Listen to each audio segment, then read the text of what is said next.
Hey, what's up guys? It's Casey Shine, your favorite realtor. Now when you're buying a home, you're probably not going to be paying for it all cash, right? You're probably going to buy it with a mortgage, which means you need to find a lender to loan you the money to buy the home. So that means one of the first things you should do is get a pre-approval with a lender. Now keep in mind, a pre-approval does not mean final approval. It just gives you an idea of what you're probably going to be able to qualify for. Why is this important? Because you need to know exactly how much home you could shop for. You don't want to spend all this time looking at homes that you don't qualify for, or maybe the opposite. Maybe you qualify for more home and you didn't know that, and it could have opened up a lot more options for you. On top of it, if you find the home that you love, you cannot even make an offer on that home without a pre-approval letter from a lender.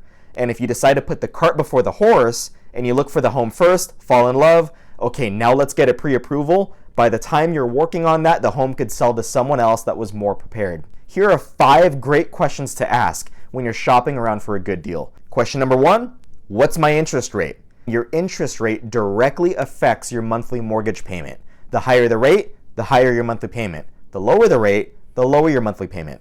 Did you know a 1% difference in the interest rate could mean a 10% difference in home affordability? But keep in mind, whatever the interest rate is that they tell you at your pre-approval may not be your interest rate when you close the loan, unless you lock it in early. Question number 2, are there any points being charged up front? Now what's a point? 1 point is 1% of the loan amount. And there's 2 types of points. There's origination points, and then there's discount points. Origination points is basically the fee that the lender is charging to do your loan. Those are typically negotiable. Then you have discount points. That's also known as buying down your rate. You could pay a point or 2 points up front to lower your interest rate. Now this is crucial because if you have 2 points up front on a $500,000 loan, that's an extra $10,000 in closing costs that you have to plan for. Question number 3, how much in down payment and closing costs? Now down payment, most people know what that is. For example, if you're a first-time home buyer, you're probably going to buy a home maybe with an FHA loan where you can buy a home at 3.5% down. Closing costs is something most people forget about or just don't think about, but that could be an additional 2 to 5% of the loan amount. Now, if you don't have a whole lot saved, that would bring you to question number 4, which is what kind of assistance can you provide for down payment and closing costs? 2 out of 3 first-time home buyers say the biggest obstacle to them buying a home they think is down payment. Now, what a lot of people don't realize is that there's over 2,000 down payment assistance programs nationwide. Now, a lot of these down payment assistance programs have participating lenders. That's why you need to ask your lender what type of down payment assistance that they could help with. Closing costs, they may be able to provide something called lender credits, where they might say, you know what, we'll pay your closing costs, maybe in exchange for a higher interest rate.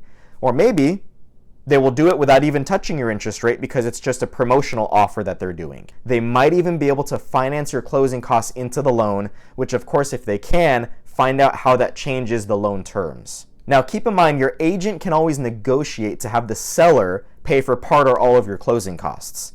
That's a lot easier to do when there's not multiple offers on the home, because if there are, the seller is more than likely going to lean towards the offers not requesting that. And of course, last but not least, question number 5. How long do you need to close the loan? This is especially important when there's multiple offers happening on a lot of homes, because the seller is more than likely going to be attracted to the person that can close the deal the fastest. So there you have it. Those are 5 great questions to ask as you're shopping around trying to find the best deal. But keep in mind, like anything else in life, not all lenders are good lenders. In a multiple offer scenario, I have seen some sellers pick the offer primarily just based on who the lender was. So you should talk to your agent and ask them, are there any lenders that you think that I should speak with to get this pre-approval? Oh, and final note, I don't suggest making any financial decisions such as paying off debt without first consulting with a lender. So many clients do this thinking it'll make a difference, and sometimes it doesn't, or it hurts them. So I hope you found these tips helpful. If you found these tips valuable, make sure to like and subscribe and click on the bell icon so you can get notifications when I release new videos, because I have a lot more videos that I'm going to be releasing to give tips for people trying to buy, sell, or invest in real estate. Please comment below what you learned in this video or what you would like to learn in the world of real estate. Thanks for tuning in, take care, and I'll see you guys at the next video.